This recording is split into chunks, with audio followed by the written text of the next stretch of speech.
All right, so we are going to wrap up trapezoidal rule in this video here.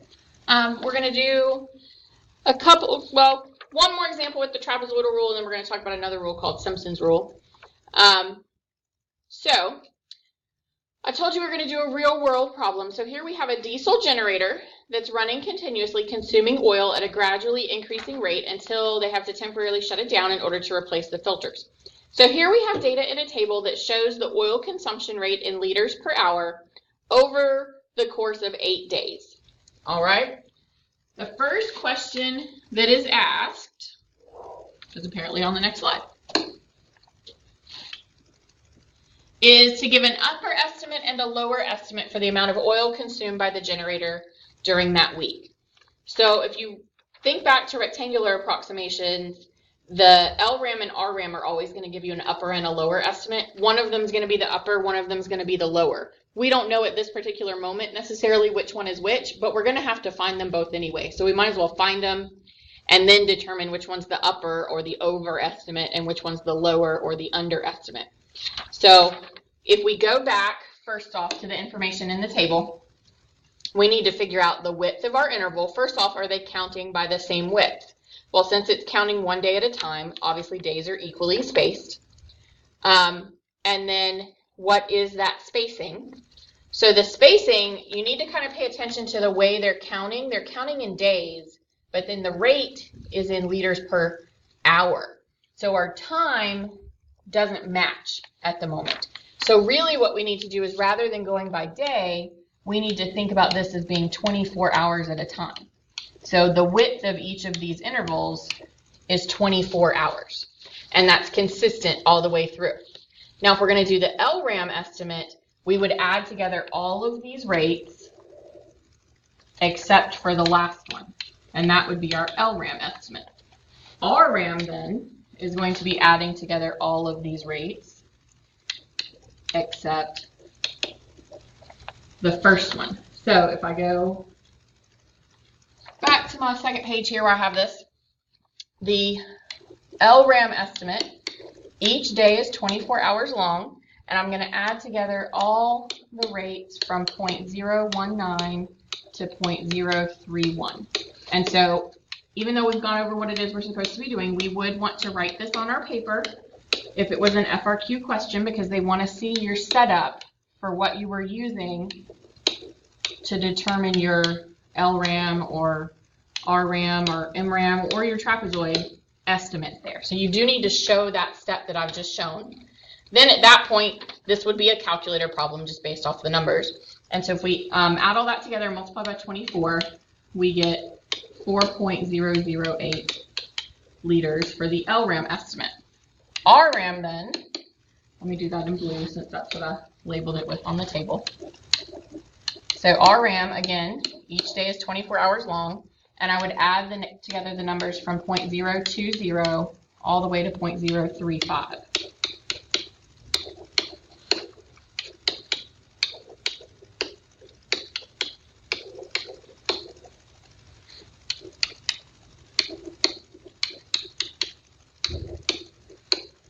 And so that comes out to be 4.392 liters. So then looking at the two numbers, we can tell that our lower estimate is that the generator has lost 4.008 liters of oil. Our upper estimate is that the generator has used up 4.392 liters of oil. Now, the next part of the problem, though, wants us to use the trapezoidal rule to estimate the amount of oil consumed by the generator that week. So the trapezoidal rule isn't going to be any different, really, than what we've just done. The width of the interval is still 24, but remember with trapezoids, it's 24, it's the width divided by 2. And this time we're going to use all of the rates, except the first rate counts once, all the rates in the middle count twice,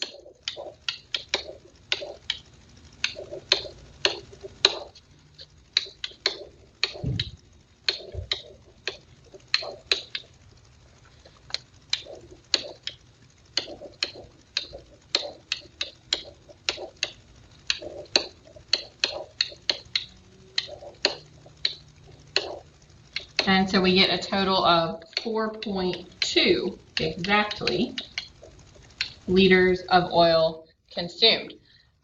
Now, how many of you are looking at this and you're thinking, wait a minute, she said I could do trapezoid a different way, and you're right. I told you if you had already had defined the LRAM and the RRAM estimates, you could just average those rather than calculating the trapezoidal approximation yourself. So let's see what would happen if I did.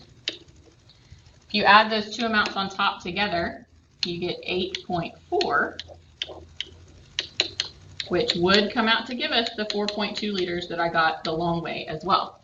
So now that begs the question, let's say that you were the engineer in charge of putting oil back into this generator. If you were having to tell somebody how much oil to put back in it, which estimate would you go with? 4.008 liters, 4.392 liters, 4.2 liters. I mean, you can think about that, but kind of from what I'm noticing, it seems to be that the trapezoid is usually the closest estimate of all of the methods we have so far. So I would probably tell somebody that they need to put 4.2 liters of oil back into that generator. All right, so there's one last approximation method that actually is not a standard on the AP Calculus exam. So this is not a method that you need to memorize how to use. I just kind of want to talk about it for a minute. So it's actually more accurate even than the trapezoidal rule, and that's called the Simpson's rule. Now, there is one quirk to it. First off, it will only work if you have an even number of sub-intervals. So, for example, I could not use it in the last problem because in the last problem I had 7 sub-intervals. And then if you look at the way the formula works, it's kind of similar to the trapezoid. You do take the height, but this time you divide it by 3. The first and the last y value do only count once, but the y values in between, they alternate. The second one counts 4 times as much, and then 2 times as much, and then 4 times as much, and so on and so forth until you end with 2, 4, 1 like that. Kind of a weird rule to even have to memorize. Thankfully, you don't have to. But you have a calculator program that will do both Simpson's rule and trapezoidal rule for you. So you should already have it on your calculator. I want to take a minute to look at it though. So you're going to go to the program button. We're not using the DrawRec program, we're using the TrapSimp program. And it's very similar to the DrawRec program in terms of what you do. It has that menu that's similar to it. The only difference is that when you enter your function in on this very first step, you have to put the function into quotes. I don't know why the same person wrote this program as wrote the other one. I don't know why he wanted people to put it in quotes so badly, but he did. So the quotes, you press alpha plus sign, and that's where the quotation marks are. So we're going to do the function x squared. You do have to end the quotes as well, and then hit enter. From there on out, it's just like DrawRec. So our boundaries, we're going from 1 to 2. It does not draw it for you, which is kind of sad. I liked how it draws it for us on the DrawRec program. We are going to do 4 subintervals, just like we did when we did x squared with the trapezoid. And then, so let's look at the trapezoidal approximation first. This is what we got in the first part of this lesson, the first video, when we did the trapezoidal approximation, 2.3438. The Simpson's rule approximation is that, and then if you remember, when we actually did Math 9 on the calculator ourselves, for the exact area under the curve,